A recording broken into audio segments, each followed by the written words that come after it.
Target batch में specially जो है बच्चों को करना क्या होता है, सबसे ज्यादा फोकस करना होता है उन्हें क्वेश्चंस करने के ऊपर।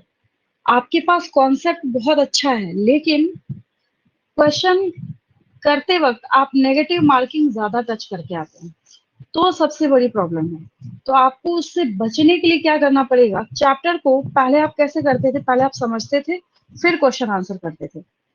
अब टारगेट बैच में उल्टा हो जाता है। वो उल्टा होना बोलने का क्या मतलब है, जैसे एज फॉर एग्जांपल, अगर मैं आपको एक चैप्टर पढ़ाना स्टार्ट करूं द लिविंग वर्ल्ड, तो पहले मैं आपको पढ़ाऊंगी फीचर्स ऑफ लिविंग ऑर्गेनिजम्स, फिर मैं बोलूंगी reproduction, metabolism, growth, consciousness, cellular organisation, सब कुछ मैं बोलती चली जाऊंगी। लेकिन जैसे ही वो टारगेट बैच के बच्चों को पढ़ाना होगा तो मैं वैसे नहीं पढ़ाऊंगी। मैं उस वहां पे वो उल्टा हो जाएगा, वो क्वेश्चन आंसर के फॉर्मेट में हो जाएगा।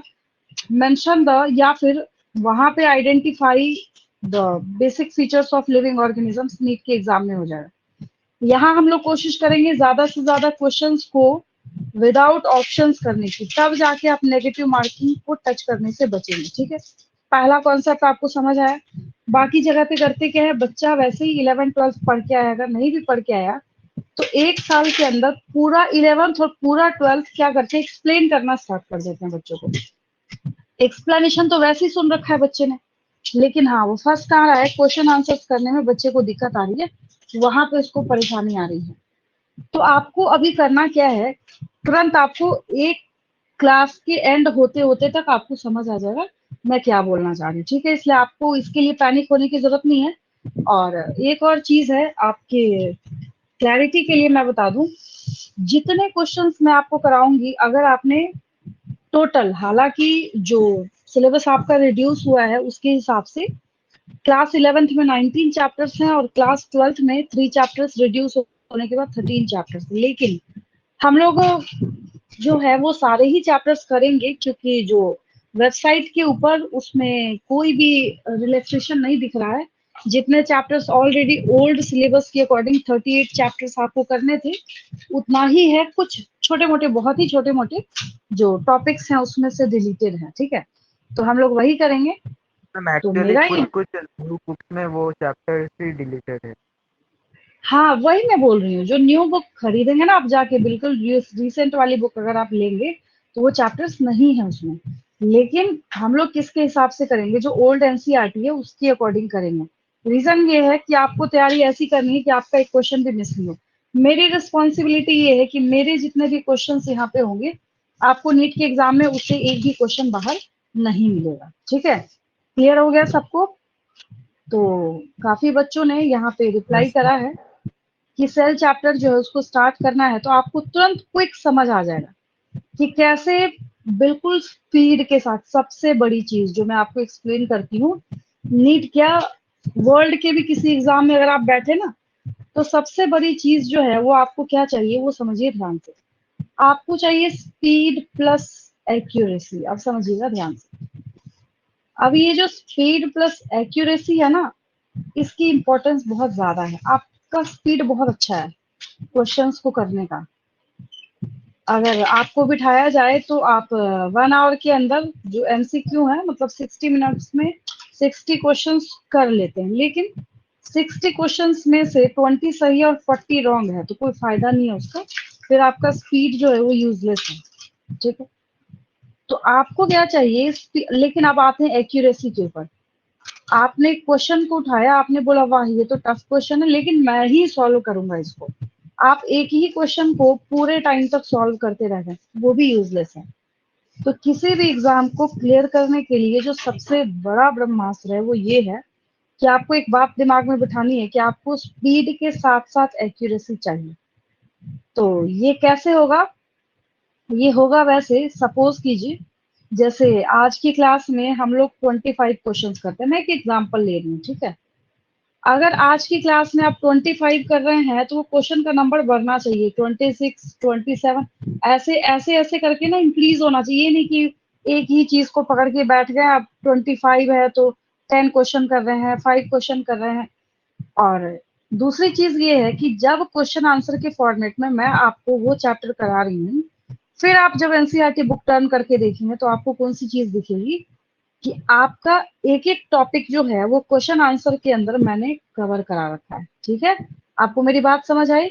और ज्यादा बेटर किससे क्लियर होगा आपको, जैसे ही हम लोग ये चैप्टर जो है वो पूरा ओवर कर लेंगे। ओवर क्या, आज ही की क्लास में आपको पता चल जाएगा। ठीक है, आप कीजिए। अभी आप लोग नए हैं, काफी बच्चे न्यू होंगे, काफी बच्चे फेमिलियर हैं, तो उनको मुझे समझाने की जरूरत नहीं है। ठीक है, चलिए अब हम लोग cell the unit of life पे चलते हैं। इंट्रोडक्शन तो मैं करती जाऊंगी साथ के साथ, बेसिक इंट्रोडक्शन चैप्टर का प्लस जो क्वेश्चंस है। लेकिन जैसे ही क्वेश्चन आंसर का फ्लो आपका स्टार्ट होगा, वैसे ही जैसे मूवी देखते वक्त कहते हैं ना, कुर्सी की पेटी बांध लीजिए, उसी तरीके से आपको जो पूरा का पूरा फोकस है ना, आपको यहाँ पे बना के रखना पड़ेगा, मेंटेन करके रखना पड़ेगा क्लास में। ठीक है, इसके बाहर अगर आप करेंगे तो आपको प्रॉब्लम हो जाएगी। तो सबसे अच्छा तरीका क्या है कि आप यहाँ पे अवेयर रहिए। चलिए अब यहाँ पे हम लोग चैप्टर स्टार्ट कर रहे हैं, cell the unit of life. समझेंगे बहुत ध्यान से, बहुत अच्छा चैप्टर आपने सिलेक्ट करा है। रीजन ये है, ये चैप्टर जब मैं स्टार्ट करती हूँ तो बच्चों को कहती हूँ कि ये जो चैप्टर है आपके एनसीईआरटी के 11th प्लस 12th एक भी ऐसा चैप्टर नहीं होगा जिसको कि मैं इस चैप्टर से कोरिलेट नहीं कर सकती। ठीक है, तो ये आपका क्या है, पूरा फाउंडेशन जो है बिल्कुल क्रिस्टल क्लियर करने का काम करता है। और अटेंशन आपको इसलिए पे करना है क्योंकि मेरा ओपन चैलेंज है कि मैं जितने क्वेश्चंस आपको कराऊंगी, हाँ, पूरा चैप्टर कवर होने के बाद आपका एक भी क्वेश्चन जो है 90 क्वेश्चंस में से मिस नहीं होगा नीट के एग्जाम का। ठीक है, तो ये सोच के आपको करना है कि इसी में से एक क्वेश्चन आपको पेपर में देखने को मिल जाए। हर एक क्लास में सारे क्वेश्चंस जो आपको दिखते जाएंगे, उसी में से आपको नीट के एग्जाम में भी देखने को मिलेगा। ठीक है, तो सबसे पहले अगर यहाँ पे बात करी जाती है सेल के डेफिनेशन को लेके, किसको लेके, सेल के डेफिनेशन को लेके जब बात करी जाती है, तो अब देखिए यहाँ पे है, मैं एक लिख रही हूँ ताकि आपको समझ आएगा मैं क्या बोलना चाह रही हूँ। मैंने यहाँ पे लिखा सेल इज द, अब देखिए ऑप्शन ए है highest category of living organisms. फिर उसके बाद आप फंसेंगे कहाँ, सो भी मैं बताती हूँ। फिर उसके बाद है आपके पास smallest unit of life. Then आपके पास है, पढ़ा आपने पहले भी है लेकिन ऐसे कभी नहीं सोचा होगा आपने। देन आपके पास है सेल की डेफिनेशन, तो और एक बच्चे को आती है structural and functional unit of life. Then आपके पास है यहाँ पे ऑल ऑफ द अबव। चलिए अब इसमें से कौन सा ऑप्शन सही लग रहा है आपको, फटाफट रिप्लाई करेंगे उधर से जो आंसर आपको लग रहा है। Ma'am all of the above. और बाकी बच्चे फटाफट रिप्लाई हाँ करेंगे उधर बोलिए। से। और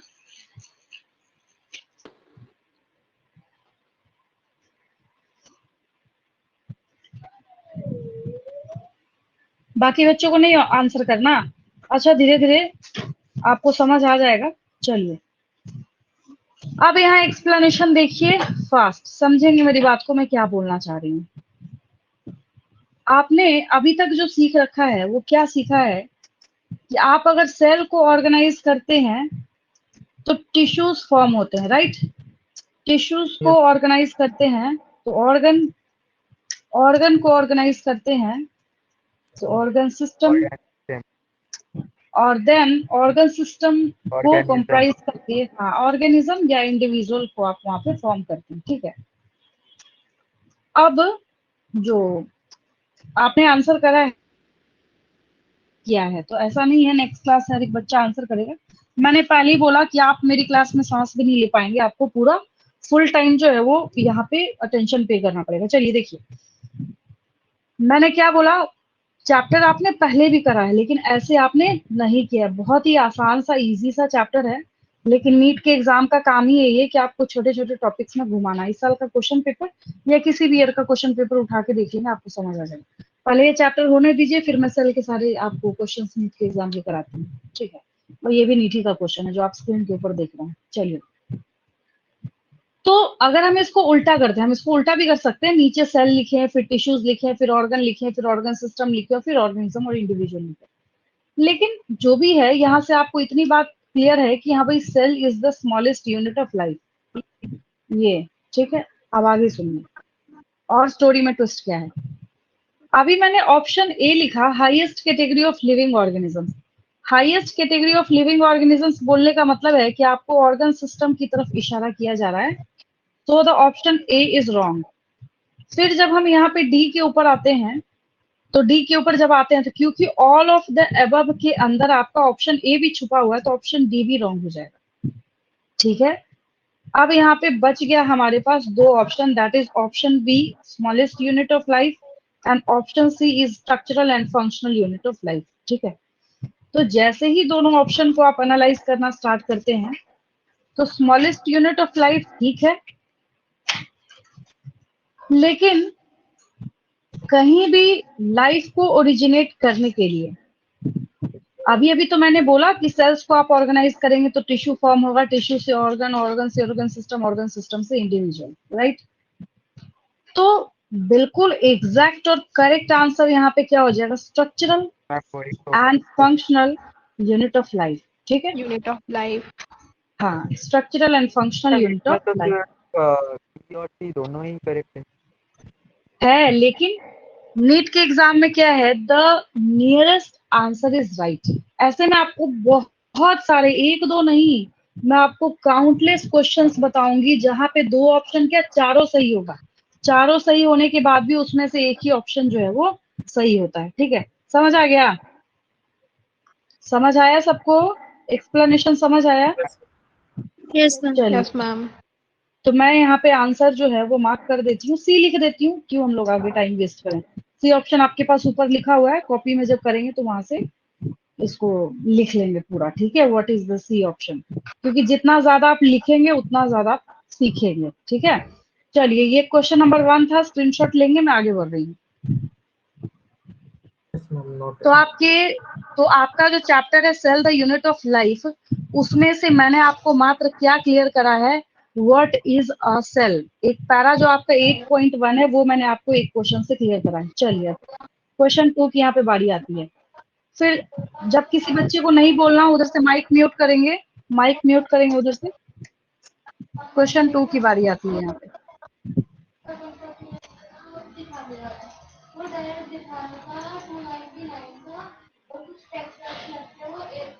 hello hello Kausar, Kausar mic mic off करो। Okay hello ma'am. कौशर।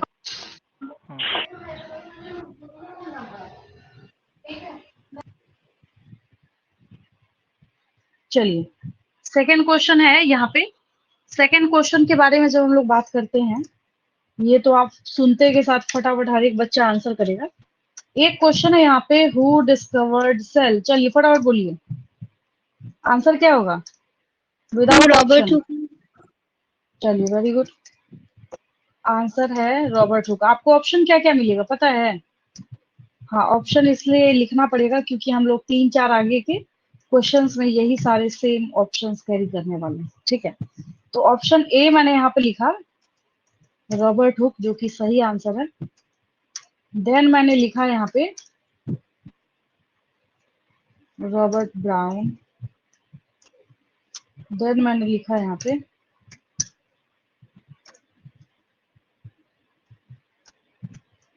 लेवेनहॉक।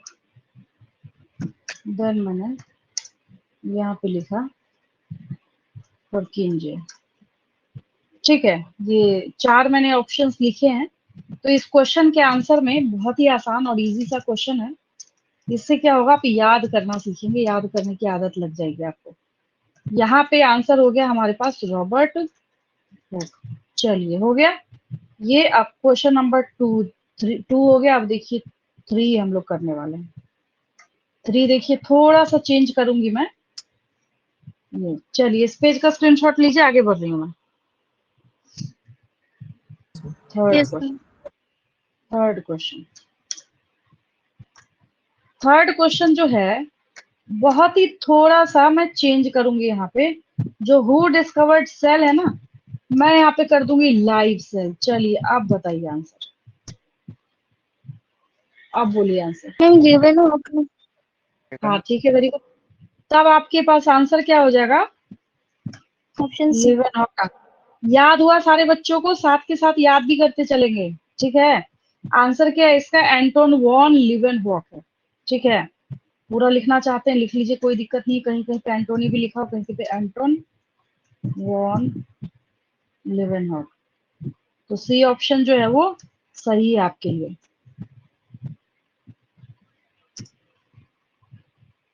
याद हुआ सबको? अगर आपसे पूछा जाए हु डिस्कवर्ड सेल, देन बारी आती है यहाँ पे किसकी? रॉबर्ट हुक की। फिर अगर आपसे पूछा गया हु डिस्कवर्ड लाइट सेल, तब एंटोन वॉन लीवेनहॉक हो जाएगा, ठीक है। अभी मैं एक और चेंज कर रही हूँ। थर्ड क्वेश्चन हो गया, 3-2 दोनों रह गए Yes, ma'am. हैं। स्क्रीनशॉट लेंगे, आगे बढ़ रही हूँ मैं। ईच एंड एवरी क्लास के जितने क्वेश्चन का स्क्रीनशॉट लेते जा रहे हैं उसका पीडीएफ बना लेंगे, खुद ही सेव कर लेंगे, ठीक है।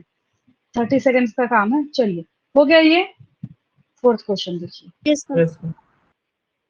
फोर्थ क्वेश्चन है यहाँ पे आपके पास। अब आपको समझ आ रहा होगा चैप्टर कैसे कवर हो रहा है। आ रहा है समझ में? यस और नो? आ रहा है समझ में? हाँ, Yes, ma'am. टारगेट ऐसे ही होता है। चलिए हु डिस्कवर्ड लाइट सेल इन, नहीं यहाँ पे मैं कर देती हूँ हु डिस्कवर्ड प्लांट सेल। अब बोलिए। Robert Brown. Ma'am, Robert Brown. Robert Brown बोला सारे बच्चों ने। Yes, ma'am. Yes ma'am. चलिए एक क्वेश्चन में फंस गए सारे बच्चे। चलिए देखिए, जब यहाँ पे बात करते हैं, पहले मैं शो करती हूँ ताकि आपको याद रहे। आपने पहला क्वेश्चन जब मैंने पूछा था हु डिस्कवर्ड सेल, तो क्या आंसर करा था? अभी आप ही Robert आंसर Hooke. दीजिएगा, क्या आंसर करा? रॉबर्ट अच्छा, रॉबर्ट हुक ने सेल किस में ढूंढा था? कौन से सेल में? Quartz crystals. किस में ढूंढा था? प्लांट Ma'am, अच्छा, quartz क्वार्ट्ज सेल cells. क्या है? प्लांट सेल है कि एनिमल सेल है? प्लांट से तो क्या होगा आंसर? रॉबर्ट आपको आता था लेकिन आप फंसे ना, समझ आया? आपको आंसर Yes, आता ma'am. था लेकिन आप फंस गए मैम थोड़े से घुमा भी। के पूछ लिया है। हाँ बिल्कुल, तो ये प्रिपरेशन होती है। इसको बोलते हैं, आप नीट का बैच लिया है, टारगेट करा रहे हैं, बच्चों को बिठा रखा है, बच्चों को जोड़ रखा है, और कर क्या रहे हैं? पढ़ा रहे हैं। भाई पढ़ तो रहा था बच्चा 2 साल से, अब क्यों फिर उसका टाइम और लाइफ दोनों बर्बाद कर रहे हैं, ठीक है। तो आपको क्या करना है, यहाँ पे क्वेश्चन की टेक्निक सीखनी है। तो मैंने थोड़ा सा घुमाया तो आप भी घूम गए, चलिए कोई बात नहीं। आगे आप धीरे धीरे ऐसे प्रैक्टिस करते करते सीख जाएंगे, ठीक है। मैंने यहाँ पे आंसर जो है वो मार्क कर दिया। हो गया? ये आंसर क्लियर है सबको? Yes, ma'am. हाँ है ना? चलिए स्क्रीनशॉट लीजिए, आगे बढ़ रही हूँ मैं। Ma'am done. डन। चलिए अब इसके बाद नेक्स्ट पेज पे मैं चलती हूँ। चलिए ये एक ऐसा क्वेश्चन है जो कि आंसर सारे बच्चों को पता होगा।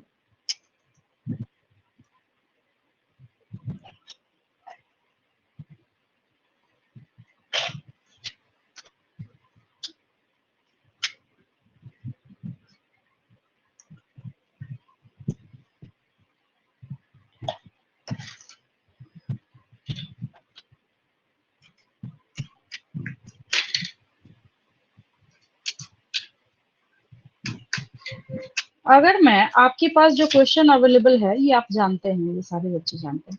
अगर मैंने यहाँ पे कर दिया हु डिस्कवर्ड न्यूक्लियस, तब बोलिए तब क्या हो जाएगा? Ma'am, Robert जल्दी Brown होगा. हाँ ठीक है, वेरी गुड। Robert Brown. जिन बच्चों को नहीं याद था, जहां बैठे हैं वही 5 टाइम्स रिपीट कीजिए। Nucleus was discovered by Robert Brown. रटना स्टार्ट कीजिए, चलिए, ताकि क्या हो ना, आपको एग्जाम के टाइम तक वो याद हो जाए, इसलिए मैं बोल रही हूँ। आंसर हो जाएगा इनका रॉबर्ट ब्राउन। याद हुआ सबको? Yes, ma'am. याद तो है ना? क्वेश्चन नंबर चेंज करना था मुझे शायद, है ना? 4 था ये, 5 करना था मुझे, इसको 4 का 4 ही रह गया। अब हो गया, ठीक है। चलिए, हो गया ये। नेक्स्ट क्वेश्चन करें हम लोग। Yes, ma'am. Yes, ma'am. चलिए, मजा आ रहा है कि नहीं, पहले ये बताइए, Yes, ma'am. है ना? Yes, ma'am. चलिए, नेक्स्ट क्वेश्चन हम लोग करते हैं। अब देखिए, यहाँ पे हम लोग करते हैं ऑप्शंस वही हैं, यही सारे, क्योंकि बहुत ही मिलते जुलते हैं, तो जिसकी वजह से ये टर्म आता है, ये ऑप्शंस आते हैं। Who coined the term protoplasm? अब बोलिए, क्या होगा आंसर? आंसर है परकिंजे। परकिंजे साहब ने प्रोटोप्लाज्म टर्म दिया था, याद रहेगा। P for परकिंजे, P for protoplasm, P for परकिंजे, P for protoplasm, ठीक है। तो हम मैम लोग यहाँ पे, पर्किंजे फाइबर्स भी वही डिस्कवर किए थे क्या? हाँ, इनके नाम पे पड़ा है, ठीक है। और प्रोटोप्लाज्म टर्म भी इन्होंने ही दिया है, ठीक है, याद रहेगा। Yes, ma'am. Yes, ma'am. अब उसके बाद यहाँ पे आगे बढ़ते हैं हम लोग। आगे जब बढ़ेंगे तो 7th क्वेश्चन जब हम लोग देखते हैं, क्वेश्चन है आपके पास। पहले तो मैं एक क्वेश्चन लिखूं ताकि आपको समझ आए ये नाम कहाँ से आ रहा है।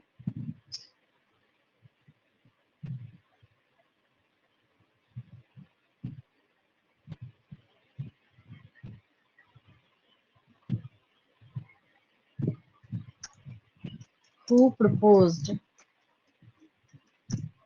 Cell theory? ठीक है, ये क्वेश्चन है। फिर मैंने क्या किया, यहाँ पे जो ऑप्शंस हैं आपके पास, एक मैंने ऑप्शन ए में लिख दिया वॉटसन एंड क्रिक। देन मैंने आपको यहाँ पे नेक्स्ट ऑप्शन लिख दिया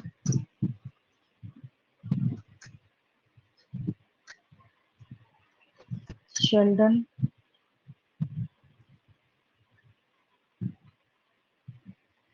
एंड शॉन। देन मैंने आपको लिख दिया डार्विन एंड लमार्क। ये ऑप्शंस देख के भी पता चल जाता है बच्चों को। देन मैंने आपको लिख दिया none of the above. Ma'am second option होगा। हाँ, शेल्डन एंड शॉन। इन्होंने क्या किया था, सेल थ्योरी जो है उसको प्रपोज करने का काम किया था। अब सेल थ्योरी होता क्या है, क्योंकि आप क्वेश्चन आंसर कर रहे हैं तो सीखना भी है ना। बहुत सारे बच्चे ऐसे होंगे जिनका सेल चैप्टर नहीं पढ़ा हुआ होगा, तो आपको घबराने की जरूरत नहीं है। मैं तुरंत आपको डेमो दे रही हूँ कि कैसे मैंने आपका जो चैप्टर जो है वो क्लियर करा लिया, ठीक है। तो अब देखिए, एक्चुअली जब हम सेल थ्योरी के बारे में बात करते हैं तो सेल थ्योरी जो है वो अपने साथ 2 स्टेटमेंट लेके आता है। बहुत ही आसान से और इजी से आपके पास स्टेटमेंट्स हैं। स्टेटमेंट क्या है, उसको एक इमेज की हेल्प से हम लोग समझते हैं। बहुत ही आसान सा है, इमेज भी और एक्सप्लेनेशन भी दोनों ही, जो इन्होंने दिया था मिलकर। अब देखिए, आपको यहाँ इस इमेज में क्या दिख रहा है, सेल डिवीजन दिख रहा है सारे बच्चों को, ठीक है। सेल डिवीजन जब दिख रहा है तो अगर मैं पूछूं सारे बच्चों से, बताओ तुमको इस इमेज में, तुमको इस डायग्राम में क्या दिख रहा है, आप क्या बोलेंगे? एक सेल है, क्लीवेज हुआ यहाँ पे, तो क्लीवेज फरो यहाँ पे दिखने लगा, ये कटने की कोशिश कर रहा है, इसने अंदर का जो अपना न्यूक्लियस है वो भी, और जो न्यूक्लियर मटेरियल है वो भी डिवाइड करने की कोशिश करी। फिर क्या हो गया, ये दो सेल 1 and 2 डॉटर सेल्स जो है ये फॉर्म हो गए। तो इसको देख के हम लोग एक कंक्लूजन निकाल सकते हैं क्या? हम लोग ये कंक्लूजन निकाल सकते हैं कि this cell number 1 and 2 both cells are formed from this cell, yes और नो? हमने इस सेल से बनाया या नहीं बनाया? तो पहला स्टेटमेंट है all cells arise from pre existing cells, याद हो गया? हमने क्या स्टेटमेंट बनाया? All cells arise from pre existing cells, ठीक है।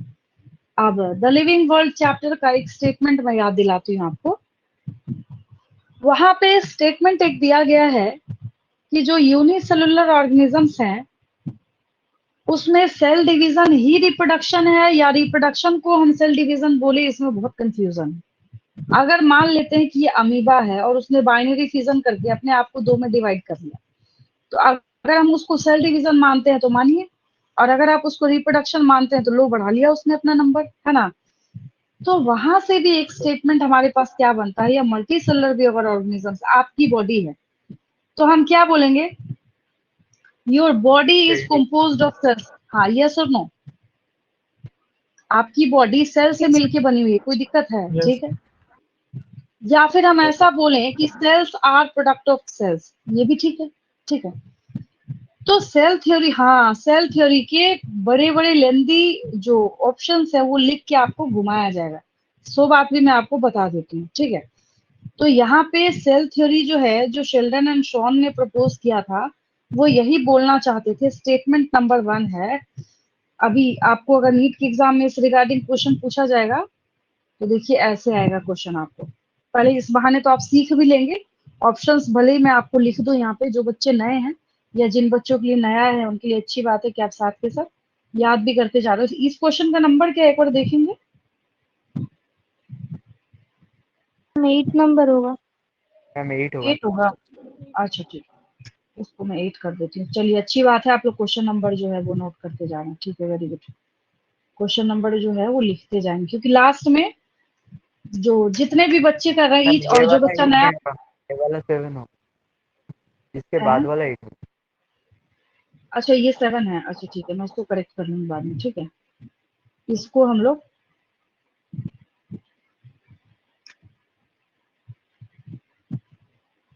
ये 8 है ना? नहीं, अभी जो मैं लिखने जा रही हूँ वो 8 है। मैम अभी जो आप ये लिखेंगे वो 8। ये ठीक है 8। नहीं मैम ये 7 है। अच्छा ठीक है, ये क्वेश्चन चलिए, 8 नंबर क्वेश्चन मैंने बोला। यहाँ पे मैंने सिर्फ यहाँ पे लिख दिया सेल थ्योरी इज। अब एक्चुअली क्या है और सही क्या है यहाँ पे? सही ये है कि इन्होंने 2 स्टेटमेंट्स जो है वो दिया, शेल्डन एंड शॉन ने मिलकर। पहला है यहाँ पे, इसमें कहीं कोई छेड़छाड़ कोई फेरबदल नहीं है। ये बात अलग है क्या, बट मॉडिफिकेशन आप करना चाहते हैं तो पहले किसी पर्सन ने, जैसे मेंडल्स लॉ हम चेंज नहीं कर सकते ना, उन्होंने अभी अगर मैं आपसे क्वेश्चन पूछूं कि मेंडल ने जीन के लिए कौन सा टर्म यूज किया, तो फैक्टर आंसर करते हैं ना, तो आप बदल तो नहीं सकते, आप तो नहीं बोल, हाँ आप पास्ट में जाके तो नहीं बोल सकते मेंडल साहब को भाई आप गलत क्यों बोल रहे थे, आपको जीन बोलना चाहिए था। जिस पर्सन का जो स्टेटमेंट है उसको याद रखना पड़ता है, चाहे आप न्यूटन्स लॉ याद करें, चाहे मेंडल्स लॉ याद करें, चाहे शेल्डन एंड शॉन की थ्योरी याद करें, ठीक है। इस बात को आप अपने दिमाग में बिठा लीजिए, इसमें कहीं कोई छेड़छाड़ कोई फेरबदल नहीं होगा।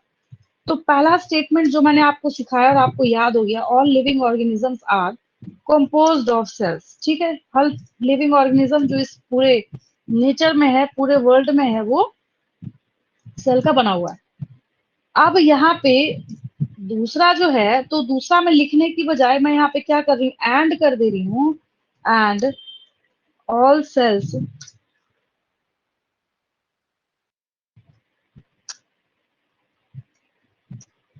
Pre existing cells arise from pre existing cells. हर एक सेल जो है वो किससे बनेगा? पहले से जो सेल कहीं पे अवेलेबल है उससे बनेगा।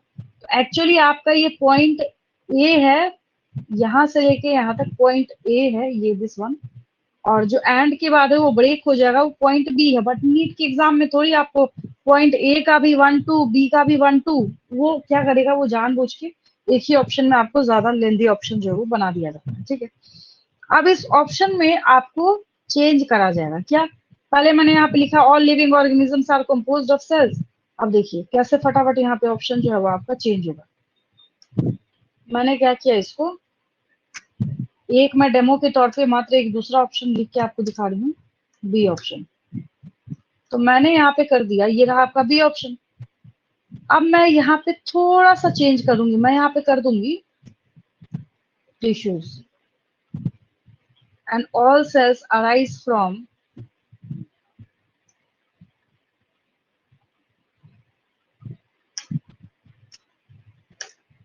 ठीक है, बाकी ठीक है, बाकी कहीं कोई दिक्कत नहीं है, उसमें प्रॉब्लम नहीं है, ठीक है। ये आपका क्या हो गया, ये बी ऑप्शन हो गया। मैम वो टीचर्स के वजह से नहीं होगा। हाँ, टिश्यूज जो है वो गलत हो जाएगा, ये तो रॉन्ग है।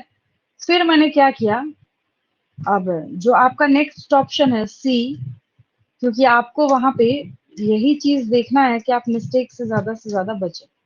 फिर मैंने यहाँ पे क्या चेंज करा, all living organisms are composed of, अब लेंदी बनाने के लिए यहाँ पे क्या किया जाएगा, composed of highest category of Probably organic.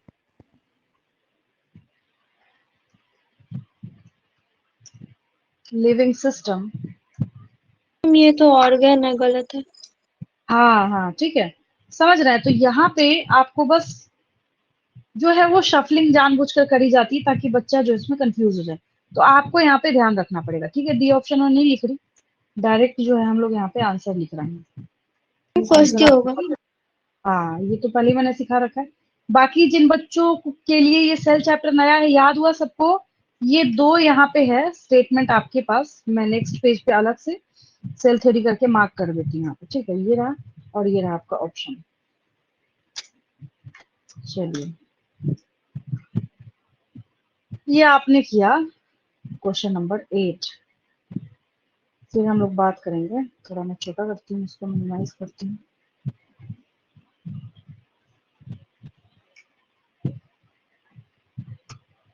चलिए ठीक है, आगे कॉम्प्रेस्ड फॉर्म इस पेज का लेंगे स्क्रीनशॉट, आगे बढ़ रही हूँ मैं।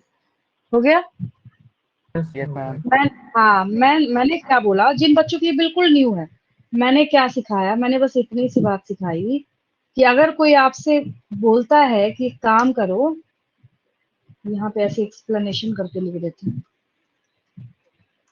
कि सेल थ्योरी का क्या मतलब समझते हो, या सेल थ्योरी क्या होता है। तो सेल थ्योरी ने दो ही कंक्लूजन निकाला था, जो टू कंक्लूजन थे, अब उसको ऐसे कर देंगे, ये जो आपने लिखा ना, यहाँ पे फिर इस एंड को हटा देंगे, वहां से दोनों स्टेटमेंट होगा। Full stop. फिर जो है all cells arise from pre existing cells, this one is second statement, ये बन गया सेकेंड स्टेटमेंट। अब इतनी पढ़ाई करने के बाद होता क्या है ना कि एक और पर्सन यहाँ पे आएंगे, रुडोल्फ वर्चो। हाँ, अब देखिए एक और क्वेश्चन आपके पास, पहले मैं लिख देती हूँ उसके बाद मैं बात करती हूँ। उन्होंने क्या किया ना, बोला क्या, ये जो है ना statement, all cells arise from pre existing cell, Rudolf Virchow ने बोला ओमनी सेलुला ई सेलुला, सुन रखा है आपने। 8 हो गया, अब हम लोग 9 करेंगे। हाँ,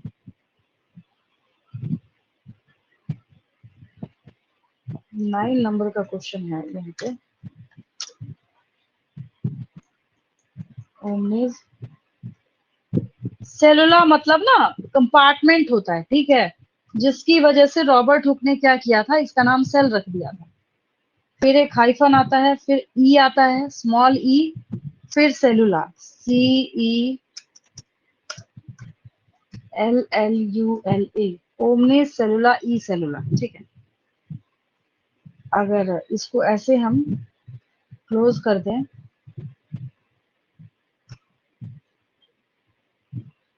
इज या वॉज कर देते हैं, उन्होंने यूज किया था तो हम क्यों यूज करने जाए। was written in। अब देखिए क्या हो जाएगा यहाँ पे। एक आपके पास ऑप्शन है इंग्लिश, बी ऑप्शन है आपके पास फ्रेंच, देन सी ऑप्शन है आपके पास ग्रीक,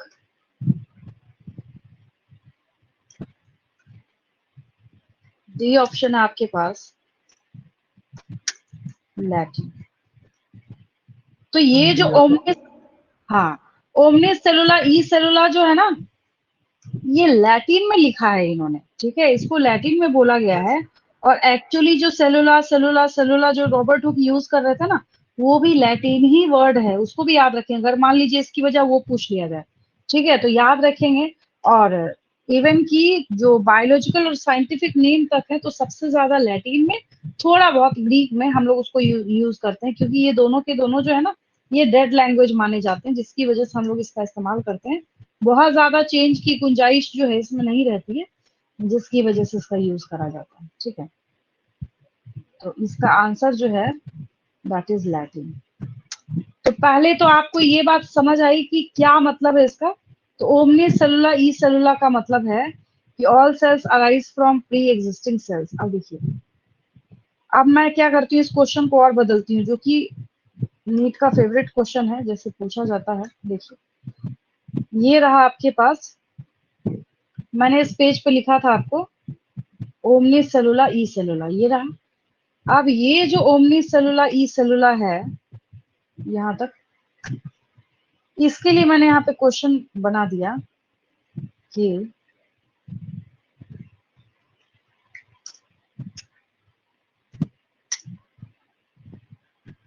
मीनिंग ऑफ, अब यहाँ पे हम लोग कर देंगे omnis cellula e cellula is, right answer क्या है, फटाफट बोलेंगे, राइट आंसर क्या है? All All cells cells exist from pre-existing cells. All cells arise from pre existing cells, ठीक है। तो राइट और एग्जैक्ट जो ऑप्शन है यहाँ पे आपके पास, that is all cells arise from pre existing cells, ये हो गया आपका। देन अब इसमें ना थोड़ा थोड़ा सा फेरबदल होगा, ये स्टेटमेंट हो गया। फिर हम लोग क्या करेंगे, अगर बी ऑप्शन के बारे में बात करेंगे, यहाँ पे बी ऑप्शन, ऑल सेल्स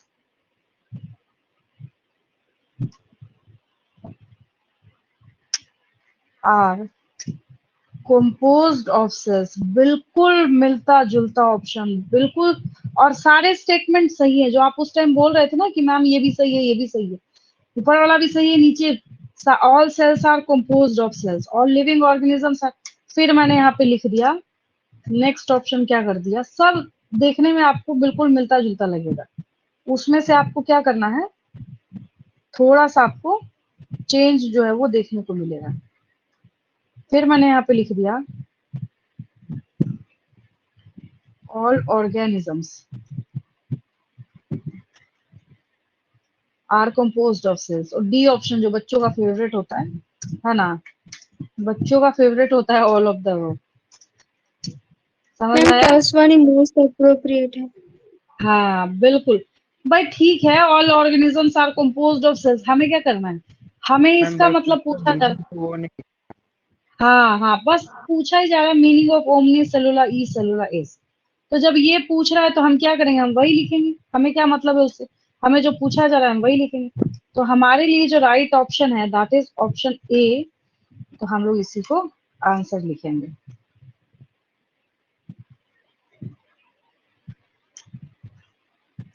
सबका मीनिंग अलग है।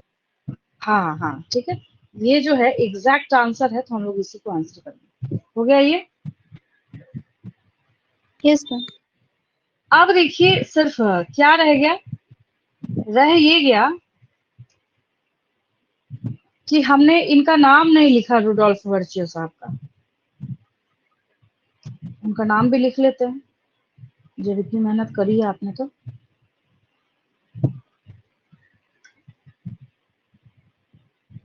Next 11 question. यहाँ पे क्वेश्चन है हु प्रपोज्ड, छोटा सा क्वेश्चन, और यहाँ पे ऑप्शन हो जाएगा आपके पास रॉबर्ट हुक, कैप्स लॉक हो गया ये, कोई बात नहीं, रॉबर्ट हुक, फिर उसके बाद है B option Robert Brown, then है आपके पास परकिंजे। ये बहुत ही मिलते जुलते ऑप्शंस हैं जो कि हर क्वेश्चन फॉलो करता है। Next option is Rudolf Virchow, it's the right answer. Fourth one. हाँ, ये रह गया था आपका एक क्वेश्चन, रुडोल्फ वर्च्यू। तो ये क्या हो गया, अच्छा ये कहाँ से आ गया?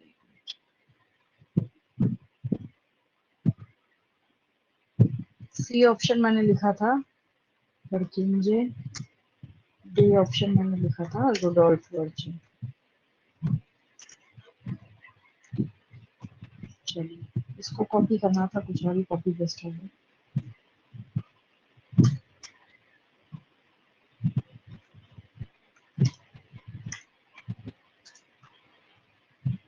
आंसर हो गया आपका ऑप्शन डी। अब ठीक है, चलिए इसका स्क्रीनशॉट लेंगे, आगे बढ़ रहे हैं।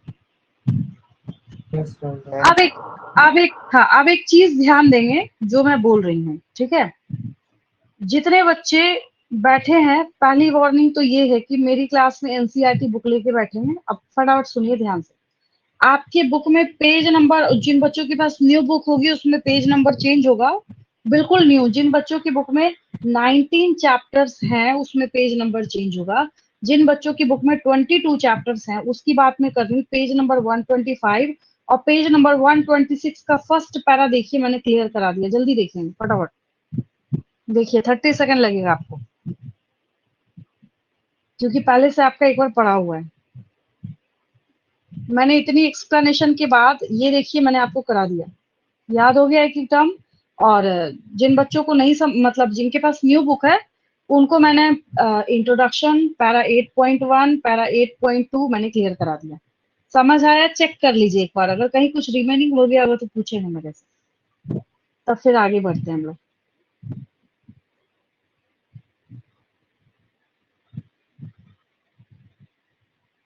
Yes ma'am. Yes ma'am. Clear हो गया? अब समझ आया कि टारगेट बैच कैसे होता है? समझ आया आपको? यस समझ मैम। आया? आपने पढ़ा सब कुछ, लेकिन उल्टा पढ़ा आपने पहले क्वेश्चन लिखा, पहले क्वेश्चन देखा, फिर आपका दिमाग एक बार क्लिक करता है, थोड़ा सा दिमाग पे जोर डालेंगे तब आंसर पढ़ने में मजा आता है। बस ये चेंज हो जाता है टारगेट बैच में, जिससे बच्चे ज्यादा सीखते हैं। अब चलिए एक क्वेश्चन आपके पास जो कि काफी बार मैंने बच्चों को यहाँ पे एक्सप्लेन करा है। मैंने यहाँ पे लिखा आइडेंटिफाई द करेक्ट स्टेटमेंट। पहला मैंने ऑप्शन लिख दिया, DNA is present in genes। दूसरा ऑप्शन मैंने लिखा chromosomes are present in genes। देन मैंने लिखा DNA is present in chromosome। देन मैंने आपको लिखा all of the above। चलिए आंसर बोलिए। मैम सी होगा। मैम फिर से बोलिए। प्रथमा ने बोला सी, और बाकी बच्चे? Option A. हाँ ठीक है,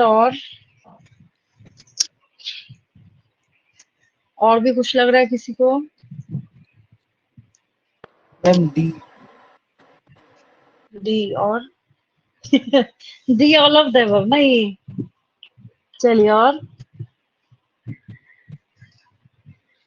चलिए अब एक्सप्लेनेशन करते हैं हम लोग, फटाफट देखिए ध्यान। मैम सेकंड स्टेटमेंट तो गलत है। हाँ वो तो बिल्कुल ही गलत है। अभी तुरंत ना सारे बच्चे हाँ तुरंत ही सारे बच्चे आंसर करेंगे, समझिए ना ध्यान से।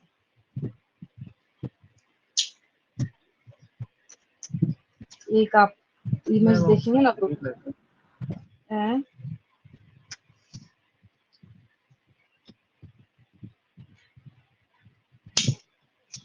पहली चीज ये फटाफट सीखते जाएंगे, बहुत ही बेसिक कॉन्सेप्ट सिखा रही हूँ, इसी में नहीं जिंदगी भर काम देगा। ठीक है देखिए, पहली चीज ये, आपकी बॉडी के अंदर जितने भी सेल्स हैं उन सारे सेल्स में 46 क्रोमोसोम हैं। 46 क्रोमोसोम में से अगर हम एक सेल की बात करें, एक सेल की बात करें तो उसके अंदर है क्रोमोसोम्स। अब ये जर्नी देखिए कितना सीधा साधा सा है। इतना पार्ट या इतना पोर्शन जो आपका रहा वो रहा डीएनए। क्या रहा? डीएनए। डीएनए जैसे आप ऐसे लट्टू पकड़ के उसकी चारों तरफ जैसे रस्सी लपेटते हैं ना, जो रोप आप लपेटते हैं, ठीक है, धागा जो भी आप समझ लीजिए, स्ट्रैंड को आप लपेटते हैं, उसी तरीके से यहाँ पे ये जो ब्लू कलर का दिख रहा है ना, इट्स एक्चुअली प्रोटीन। ठीक है, तो ये प्रोटीन के चारों तरफ जब इसकी रैपिंग होती है तो अभी ज्यादा कॉम्प्लिकेट नहीं करूंगी, न्यूक्लियोसोम न्यूक्लियोसोम उसको बोल दिया जाता है। तो जब इसको इतने पोर्शन को, इतने को बोल रही हूँ मस्त देखिए, यहाँ से लेके यहाँ तक, इसको जब माइक्रो, ये भी नीट का क्वेश्चन है, देखिए अभी तुरंत बताती हूँ मैं आपको, ढूंढ लीजिए मिल जाएगा आपको। इसको वन क्रोमैटिन बोलते हैं, समझेंगे ध्यान से, इसको क्या बोलते हैं? वन क्रोमैटिन बोलते हैं। किसको? जब प्रोटीन के चारों तरफ डीएनए लिपटा हुआ हो, रैप हो रखा हो, तो इसको क्या बोलेंगे? वन क्रोमैटिन, एक धागा को अगर, लेकिन माइक्रोस्कोप के अंदर ये क्या दिखता है कि एक धागे में बहुत सारे मोती जो है पिरोए हुए हैं, तो it possesses beads on a string like structure. तो नीट के एग्जाम का क्या क्वेश्चन है?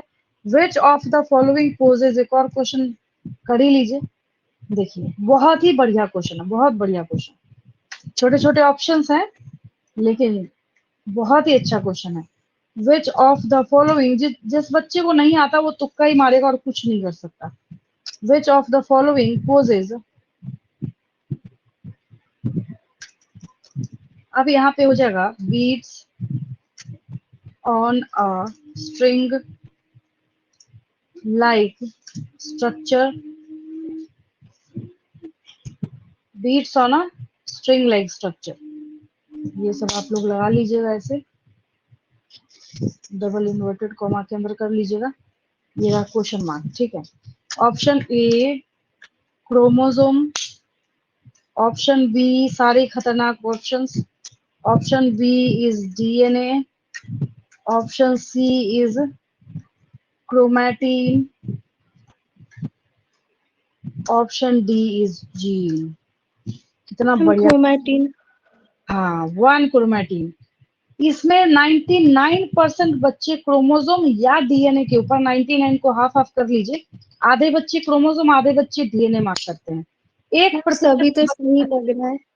हाँ, तो जो मतलब 1% जो स्टूडेंट है ना, वो क्या करते हैं, क्रोमैटिन के ऊपर मार्क करके आते हैं। तो आपको यहाँ पे साफ साफ दिख रहा है कि ये beads on a string like structure कौन शो कर रहा है? One chromatin. ठीक है, तो ये जो आपने देखा वन क्रोमैटिन, फिर क्या होता है, इसकी और सुपर कॉइलिंग होती है, तब जाके ये क्रोमोसोम्स बनते हैं। पहली बात ये, तो हम बोल रहे हैं कि DNA is present in genes, तो भाई क्रोमोसोम के ऊपर ये देखिए ऐसे ऐसे करके जो मार्क किया हुआ ना, ये इसका जीन दिखाया जा रहा है, तो genes are present on chromosomes, तो डीएनए बेचारा कहाँ से घुसेगा जीन के अंदर? DNA is present in genes, gene के अंदर तो नहीं होगा। ठीक है, chromosomes are present in genes, ये तो और हॉरिबल है। जीन्स भाई, gene is referred as the unit of inheritance, सबसे छोटी इकाई है, समझ गए। तो उसके अंदर तो किसी चीज को आप इंसर्ट कर ही नहीं सकते, पहली बात। क्रोमोसोम के फिर अंदर जब जीन यहाँ, होते हैं। हाँ, फिर यहाँ पे है DNA is present in chromosome. तो ये देखिए, क्रोमोसोम जब खुलेगा तब आपको क्रोमेटीन दिखेगा। क्रोमेटीन को भी ओपन कीजिए, प्रोटीन को इसमें से निकाल के बाहर फेंकिए, तब जाके आपको डीएनए दिखेगा। Right answer is DNA is present in chromosome. दिखा, DNA is present in chromosome. अब देखिए यस मैम। कहाँ से एक क्वेश्चन पूछा मैंने। चलिए, एनसीईआरटी किताब आपने खोल रखी है, नहीं रखा है तो नेक्स्ट टाइम से ऐसी गलती नहीं करेंगे, तुरंत दौड़ के एनसीईआरटी बुक लेके आएंगे। एनसीईआरटी बुक में जहाँ पे एन ओवरव्यू ऑफ सेल लिखा है, उसमें आप क्या करेंगे, फटाफट ऊपर से हाथ से ऐसे काउंट करेंगे, 1 2 3 4 5 6 7, सेवेंथ लाइन जो है, देखिए, this nucleus contains the chromosomes. यहाँ पे देखिए ये स्टेटमेंट क्या दे रहा है आपको, एनसीईआरटी किताब खुद बोल रहा है। बच्चे सोचते हैं हमारे से आउट ऑफ सिलेबस पूछ लेता है, क्यों घुमाता है, तो घुमा थोड़ी रहा है, वो तो एनसीईआरटी बुक की लाइन पूछ रहा है आपसे। यहाँ पे क्वेश्चन, यहाँ पे स्टेटमेंट क्या दिया जा रहा है एनसीईआरटी के अंदर, this nucleus contains the chromosomes. कोई दिक्कत, बिल्कुल सही बात है, न्यूक्लियस के अंदर क्रोमोसोम्स प्रेजेंट है। तो this nucleus contains the chromosome which in turn contain the genetic material DNA. Yes or no? देखिए, अंडरलाइन करेंगे उस लाइन को। पैरा 8.3 के अंदर एनसीईआरटी की एक लाइन है आपकी, क्वेश्चन आंसर की फॉर्मेट में करा रही हूँ, लेकिन मेरी गारंटी है कि एक वर्ड भी नहीं छूटेगा आपका। अंडरलाइन कर लिया सारे बच्चों ने, दिखा सबको? Yes ma'am. ऊपर से 6th लाइन में ना, बिल्कुल आखिरी में दिस से स्टार्ट हुआ है। दिस न्यूक्लियस, ये देखिए ये रहा nucleus. This nucleus contains the genetic material chromosome, मतलब कंटेन्स द क्रोमोसोम बुक में लिखा है, which in turn contain the genetic material DNA. बेचारा तो खुद ही बता रहा है कि क्रोमोसोम के अंदर डीएनए है। तो ये क्या कर रहा है, इंट्रोडक्शन से क्वेश्चन पूछ रहा है और बच्चा कह रहा है हमें समझ ही नहीं आ रहा है। तो आप ध्यान से पढ़िएगा तो आपको बिल्कुल समझ आ रहा है। ये क्वेश्चन क्रिस्टल क्लियर है? बिल्कुल क्लियर है, बिल्कुल, यस मैम। है ना? चलिए, अब हम लोग यहाँ पे बात करते हैं। ये क्वेश्चन मैंने आपको, क्योंकि उसके बीच में एक्सप्लेनेशन में आया था, तो मैंने यहाँ पे आपको कराया, ठीक है। अब नेक्स्ट क्वेश्चन मैं आपको करती हूँ यहाँ पे, क्योंकि ये ऑप्शंस जो है ये हमारे बहुत ही कंफ्यूजिंग ऑप्शंस, और इसके इन 4 ऑप्शंस को लेके मैं 100 क्वेश्चन लिख सकती हूँ, 100 क्वेश्चन में लिख सकती हूँ, ठीक है। चलिए, एक लास्ट क्वेश्चन करेंगे। 14th क्वेश्चन मैंने लिखा है यहाँ पे आपके लिए। 14th क्वेश्चन आपका, यूनिट ऑफ इनहेरिटेंस, जो कि अभी अभी बताया मैंने आपको, इज क्या है? जीन्स।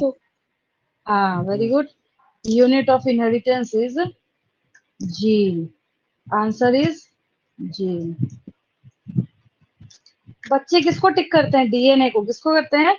उन्होंने इतनी स्पाइडरमैन तो हॉलीवुड मूवी तो ये सब देखी होती है ना, डीएनए बच्चों के दिमाग में ज्यादा प्रिंटेड होता है। But the right answer is, वो तो principles end of inheritance and variation में तो लिखे हैं। हाँ हाँ, ठीक है, आपका हो गया यहाँ पे जी। मैम डी होगा। हाँ, ऑप्शन डी, बी लिख दिया मैंने यहाँ पे। तो ये हम लोग यहाँ पे इसको जीवन कर देते हैं। चलिए, क्लियर हो गया बिल्कुल सब कुछ, यस मैम। है ना? तो हम लोग इसी फॉर्मेट पे, मैंने बोला था कि करना स्टार्ट करेंगे तो आपको समझ आ जाएगा कि हम लोग कैसे ये चैप्टर जो है वो कवर करेंगे। क्लियर हुआ सबको? जो बच्चे नए हैं उनको भी समझ आ गया होगा। और ये राइट मेथड है, ये राइट मेथड है।